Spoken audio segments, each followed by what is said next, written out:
प्रामाणिक गाय आणि वाघ, एक सुंदर आणि शिकवणी देणारी गोष्ट. एका हिरव्या गार जंगलाच्या काठावर गौरी नावाची एक प्रामाणिक गाय राहत होती. त्या जंगलात वीर नावाचा एक भयानक पण शक्तिशाली वाघ राहत होता.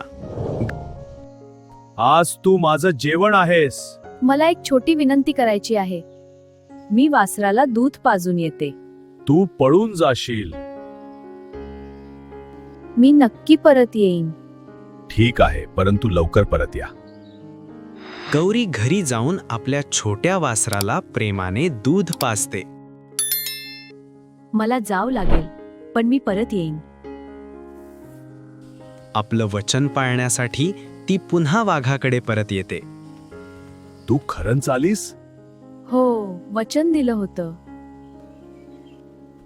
मी तुला सोडतो.